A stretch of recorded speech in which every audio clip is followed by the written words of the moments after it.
Hello friends, welcome to my YouTube channel all PCS centre. आज मैं आपको मुंडा शासन व्यवस्था का स्मार्ट तरीके से रिवीजन करवाने वाला हूं और रिवीजन क्वेश्चन आंसर के फॉर्मेट में करवाऊंगा।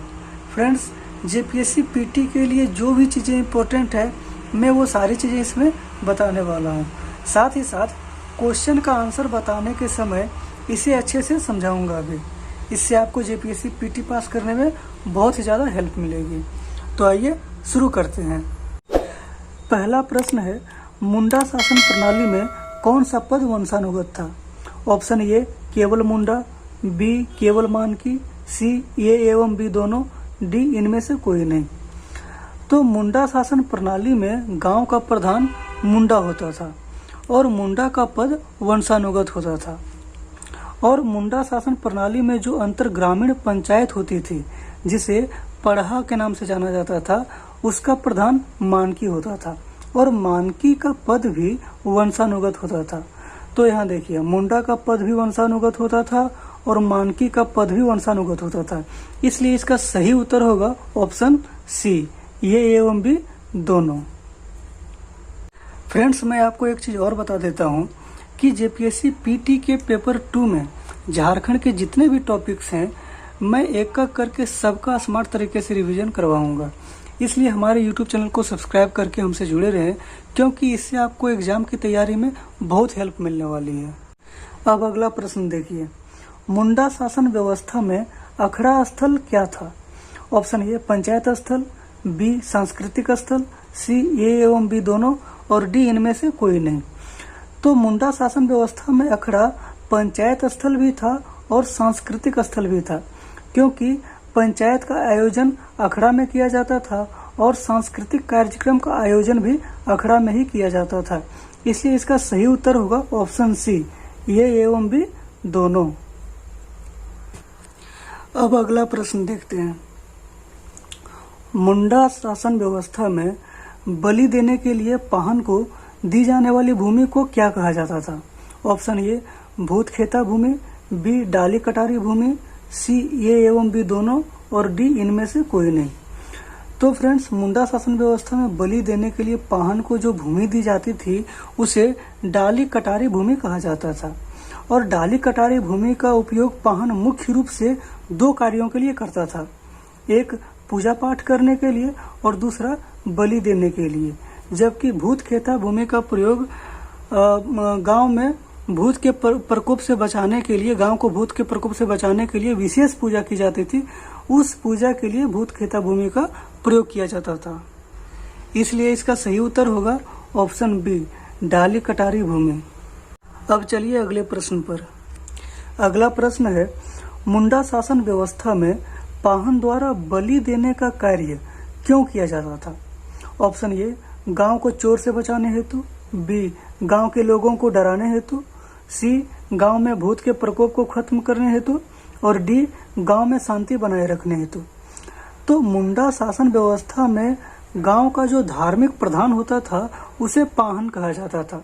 और मैंने पिछले प्रश्न में आपको बताया था कि पाहन को डाली कटारी भूमि दी जाती थी और डाली कटारी भूमि का प्रयोग पाहन मुख्य रूप से 2 कार्यों के लिए करता था, एक बलि देने के लिए और दूसरा पूजा पाठ करने के लिए।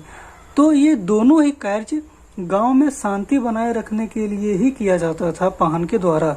इसलिए इसका सही उत्तर होगा ऑप्शन डी, गांव में शांति बनाए रखने हेतु। अगला प्रश्न है, मुंडा शासन व्यवस्था में पाहन को दी जाने वाली डाली कटारी भूमि से कितना लगान वसूल किया जाता था?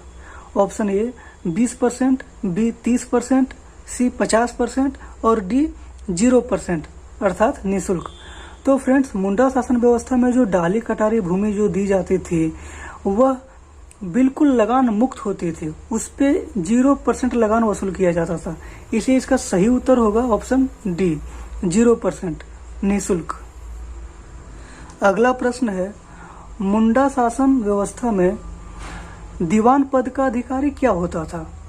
ऑप्शन ए पढ़ा राजा का मंत्री, बी पढ़ा राजा का सहायक, सी सभा का वकील और डी दस्तावेजों का देखभाल करने वाला अधिकारी। तो मुंडा शासन व्यवस्था में दस्तावेजों का देखभाल करने वाला अधिकारी पांडे होता था, जबकि सभा का वकील लाल होता था और पढ़ा राजा का सहायक ठाकुर होता था, जबकि पढ़ा राजा का मंत्री दीवान होता था।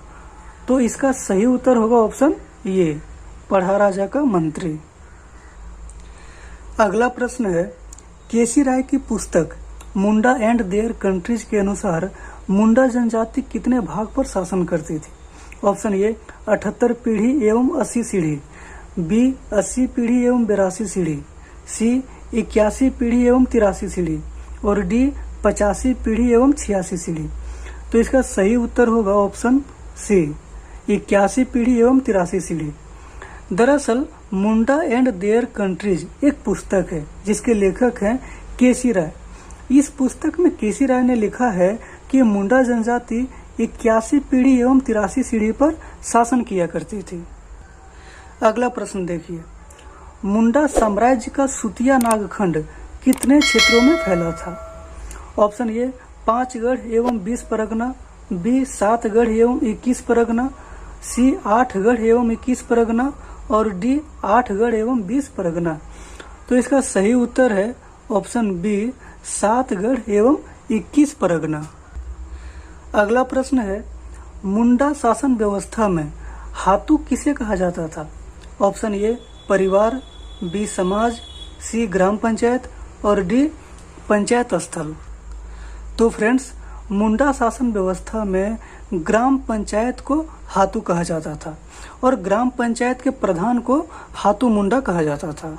अगला प्रश्न है, मुंडा शासन व्यवस्था में खूंट का क्या अर्थ था? ऑप्शन ए समाज, बी गांव, सी ग्राम पंचायत और डी परिवार। तो मुंडा शासन व्यवस्था में खूंट का अर्थ परिवार था, इसलिए से इसका सही उत्तर होगा ऑप्शन डी, परिवार।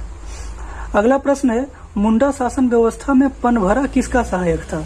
ऑप्शन ए मुंडा, बी पढ़ा राजा, सी मानकी और डी पाहन। तो मुंडा शासन व्यवस्था में धार्मिक प्रधान जो था गांव का पाहन, उसका सहायक था पनभरा और पाहन की अनुपस्थिति में पनभरा धार्मिक कार्य को भी करता था, इसलिए इसका सही उत्तर होगा ऑप्शन डी, पाहन। अब अगला प्रश्न देखते हैं। यह प्रश्न छठी जेपीएससी में पूछा गया था। प्रारंभिक काल में इनमें से कौन मुंडा जनजाति के भुयहरी पहड़ा के अधिकारी नहीं थे? ऑप्शन ए कुंवर, बी लाल, सी कारतो और डी पाट मुंडा। तो कुंवर, लाल और कारतो मुंडा जनजाति के भुयहरी पहड़ा के अधिकारी थे, जबकि पाट मुंडा अधिकारी नहीं था, इसलिए इसका सही उत्तर होगा ऑप्शन डी, पाट मुंडा। फ्रेंड्स, ये भी याद रखिएगा कि झारखंड में मुंडा जनजाति का आगमन 600 ईसा पूर्व में हुआ था और मुंडा शासन व्यवस्था में जो अंतर ग्रामीण पंचायत थी, जिसे पढ़ा पंचायत के नाम से जाना जाता है, पढ़ा पंचायत, इसका सर्वोच्च अधिकारी पढ़ा राजा होता था, पढ़ा राजा। तो फ्रेंड्स, मुंडा शासन व्यवस्था की वीडियो यहीं खत्म होती है। मुझे उम्मीद है कि अब आप इसके इम्पोर्टेंट पॉइंट्स को अच्छे से समझ गए होंगे। थैंक्स।